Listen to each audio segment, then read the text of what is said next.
नमस्कार, मी दीप्ती. स्वागत आहे आपल्या सर्वांचं दीप्तीज हाऊस थिंग्समध्ये. आज केरळमधील माझा 4था दिवस आहे आणि मी जाणार आहे अलेप्पीला. अलेप्पीमधील हाऊसबोटमध्ये राहण्याचा मी अनुभव घेणार आहे आणि हाऊसबोट कशी असते, त्याच्यामध्ये कोणकोणत्या सुविधा असतात, चार्जेस काय काय असतात, हे सर्व मी या व्हिडिओतून तुमच्यासोबत शेअर करणार आहे. तर व्हिडिओ शेवटपर्यंत स्किप न करता नक्की पहा. आज सकाळी थेक्केडीमधील रिसॉर्ट कॅमलबॅकमधून चेकआउट केले आणि मी निघालेले आहे अलेप्पीला. अलेप्पीला अलाप्पूझा या नावाने सुद्धा ओळखलं जातं. अलेप्पीमधील हाऊसबोट हे मेन अट्रॅक्शन आहे. आता तुम्हाला जाताना दिसत असतील, ह्या खाडीमध्ये बऱ्याचशा बोट आहेत. अलेप्पीमधील हाऊसबोट खूप फेमस असतात. पर्यटक विशेष करून येथे वाहत्या फिरत्या पाण्यामध्ये राहण्याचा आनंद घेण्यासाठी येतात. मी पोहोचलेले आहे अलेप्पीमध्ये. हे बघा, बऱ्याचशा बोटी जात आहेत आणि काही बोटी अजून पार्क केलेल्या आहेत. तर थेक्केडी ते अलेप्पी हे 140 किलोमीटरचं अंतर आहे आणि मला जवळपास 4 तास लागले इथे येण्यासाठी. आणि मी खूप एक्सायटेड आहे अशा ह्या वाहत्या फिरत्या घरामध्ये, बोटीमध्ये राहण्याचा अनुभव घेण्यासाठी. संपूर्ण भारतामध्ये एक आपण काश्मीरमध्ये आणि दुसरं केरळमधील अलेप्पीमध्ये अशा हाऊसबोटचा अनुभव घेऊ शकतो.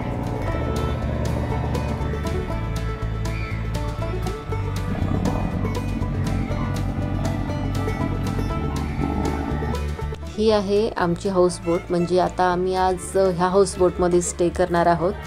1 डे 1 नाईट आमचा या हाऊसबोटमध्ये स्टे असणार आहे.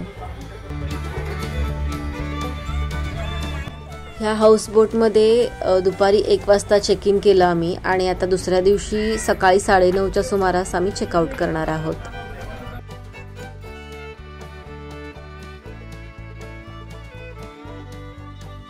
ह्या हाऊसबोटमध्ये लोअर डेकवरती 5 रूम्स आहेत आणि अप्पर डेकवरती 3 रूम्स आहेत. म्हणजे एकूण 8 रूम्स आहेत. तर आमच्या ग्रुपमधील सर्व मेंबर्स येथे आरामात राहू शकतात, अशी प्रशस्त ही हाऊसबोट आहे. हाऊसबोटमध्ये एंट्री केल्याबरोबरच असा हाऊसबोटमधील हा हॉल आहे. सोफा ठेवलेला आहे. बाजूला प्रशस्त विंडो आहेत. विंडोच्या खालीसुद्धा बाजूला बसायला बाकडे आहेत. त्यामुळे आपण तिथे बसून बाहेरच्या समुद्राचा, बॅकवॉटरचा आनंद घेऊ शकतो. हाऊसबोट अगदी हॉटेलमध्ये जशा रूम्स असतात तशाच हाऊसबोटमध्येही रूम्स आहेत. इथेच किचनही आहे. इथं जेवण बनवलं जाते. आज आम्हाला दुपारचं जेवण आणि रात्रीचं जेवण, संध्याकाळचा चहा वगैरे हाऊसबोटमध्येच मिळणार आहे. ह्या हाऊसबोटसाठी आम्ही पर पर्सन 5,500 रुपये चार्जेस दिलेले आहेत. येथे तुम्ही हाऊसबोट तुमच्या आवडीनुसार घेऊ शकता. म्हणजे काही हाऊसबोट तुम्हाला 2 ते 3 तासासाठी मिळू शकतात, काही अर्ध्या दिवसासाठी मिळू शकतात, तर काही संपूर्ण दिवसभरसुद्धा मिळू शकतात. तर आमची ही हाऊसबोट आहे, आम्ही बुक केलेली, ती 1 डे 1 नाईट आहे. हाऊसबोटमध्ये आल्यानंतर त्यांनी आम्हाला वेलकम ड्रिंक दिलं आणि हा वरच्या डेकवरतील डायनिंग एरिया आहे. ही हाऊसबोट खूप मोठी आहे. केरळमध्ये येऊन जर तुम्ही या हाऊसबोटमध्ये राहण्याचा अनुभव नाही घेतलात तर तुमची केरळ ट्रिप अपूर्णच आहे असं म्हणायला काही हरकत नाही. तर ह्या वरच्या डेकवरती बघा, ही गॅलरी आहे.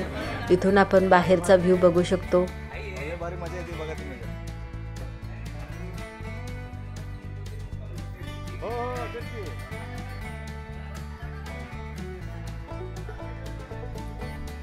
या हाऊसबोटमधील माझ्या रूमची टूर मी तुम्हाला दाखवते. चला बघूयात. ही आहे अलेप्पी हाऊसबोट आणि हाऊसबोटमध्ये ही आमची रूम आहे. एकूण 8 रूम्स आहेत. 2 मजली आहे, वरती 3 रूम्स आहेत आणि खाली 5 रूम्स आहेत.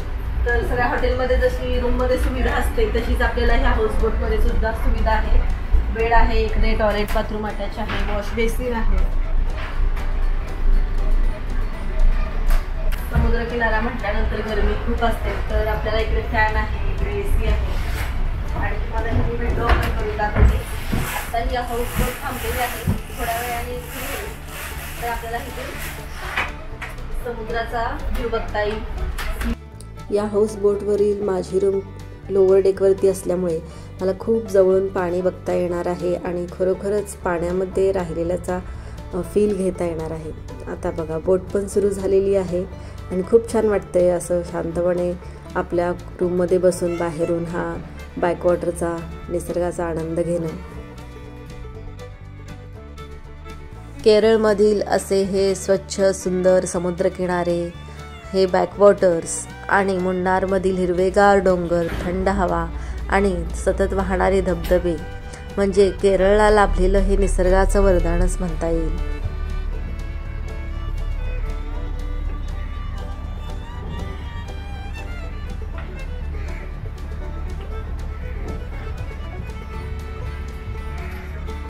लंच टाईम झालेला आहे आणि आमचं जेवण आलेलं आहे. वरच्या डेकवरती डायनिंग एरियामध्ये बसून आता आम्ही सर्वजण जेवण करणार आहोत. इथे आपल्याला लंचमध्ये दोन म्हणजे नॉनव्हेजही असतं आणि व्हेजही असतं. तर चला बघूयात काय काय मेनू आहे आजच्या लंचमध्ये. रोटी आहे, सांबार आहे, मिक्स व्हेजिटेबल्स आहे, बीन्सची भाजी आहे, पत्ता गोबी आहे, दही, सॅलड. नॉनव्हेज खाणाऱ्यांसाठी हे फिश आहेत.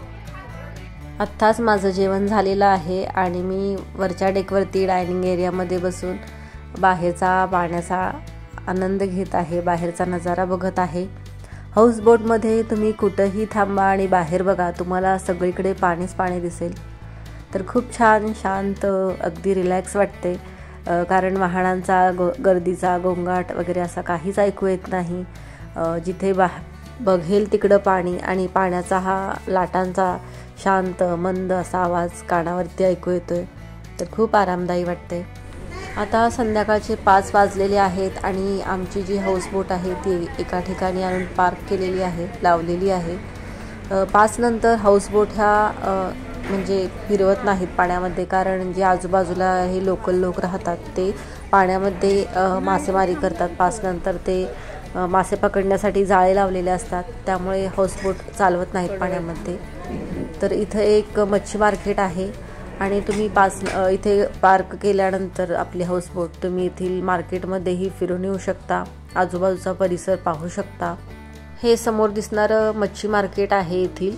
तर तुम्हाला जर रात्रीच्या जेवणामध्ये मासे खायचे असतील तर तुम्ही त्यांना इथून मासे घेऊन देऊ शकता, ते तुम्हाला बनवून देतात. तर चला बघूयात ह्या मच्छी मार्केटमध्ये काय काय मासे आहेत ते.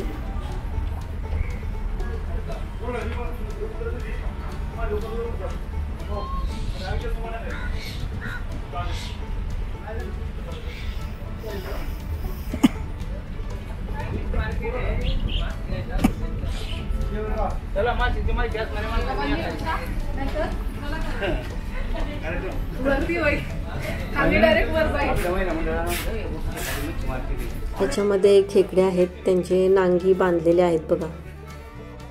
कौन सा फिश है? क्या कौन सा फिश है?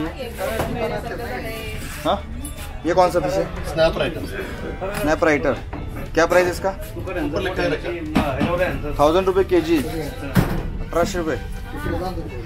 सुरमई 1600 रुपये, 800 रुपये मध्ये 700-800 किलो. हाँ, ये 1800-1600.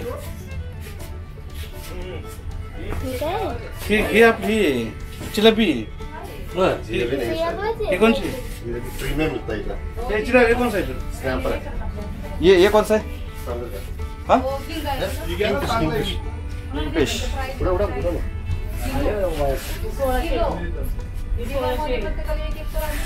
ये 1200.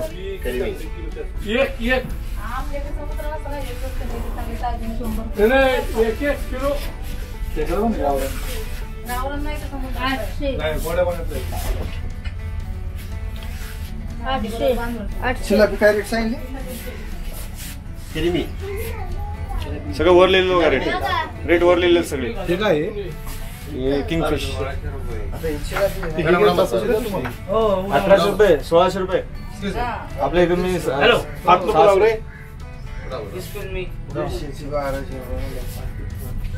ते उचलू नको, उडी मारल चावल. संध्याकाळच्या वेळेस तुम्ही या एलेप्पी बॅकवॉटरमध्ये स्पीड बोटने फिरण्याचा सुद्धा आनंद घेऊ शकता.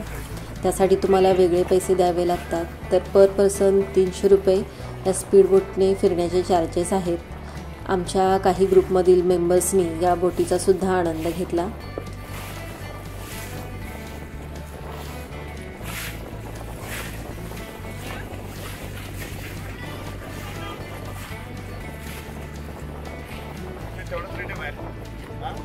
संध्याकाळी आपल्याला इथे चहा मिळतो आणि चहासोबत स्नॅक्स म्हणून केळीचे भजी असतात.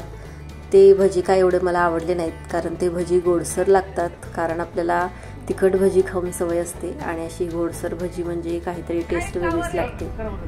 संध्याकाळी चहा पिल्यानंतर आम्ही या बोटीतल्या हॉलमध्ये बसून गप्पा मारत होतो. खूप भारी वाटतंय अशा या तरंगणाऱ्या घरामध्ये बसून बाहेर अथांग पसरलेल्या पाण्याचा नजारा पाहत चहा पिणे, गप्पा मारणे. खूप भारी अनुभव होता हा.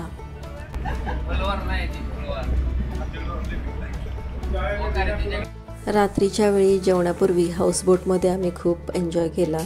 वरच्या डेकवरती डायनिंग एरियामध्ये त्यांनी आम्हाला म्युझिक सिस्टीम लावून दिलं होतं आणि आम्ही आमच्या आवडीची गाणी लावली आणि मनसोक्त डान्स केला. दुसऱ्या दिवशी सकाळी हाऊसबोटमध्ये आम्ही चहा पिला, नाश्ता केला. नाश्त्यामध्ये आम्हाला इडली, सांबर, चटणी होते आणि फ्रुट्सही होते, बनाना आणि पायनॅपल. आता या हाऊसबोटमधून चेकआउट करण्याची वेळ झालेली आहे. अंदाजे 9-9:30 वाजले असतील आणि आता आम्ही या हाऊसबोटमधून चेकआउट करून कोलमला जाणार आहोत आणि तिथे आम्ही पाहणार आहोत दुसऱ्या दिवशी स्वामी पद्मनाभ मंदिर, जगातील जे सर्वात श्रीमंत मंदिर आहे अशा या मंदिरामध्ये दर्शन घेण्यासाठी जाणार आहोत. तसेच अंजुना बॅकवॉटरमध्येही फिरण्याचा आनंद घेणार आहोत. तसेच कोलममधील जे स्वच्छ, सुंदर आणि इंटरनॅशनल असं हवा बीच आहे त्या बीचमध्येही एन्जॉय करणार आहोत. तर उद्याचा व्हिडिओ नक्की पहा. धन्यवाद.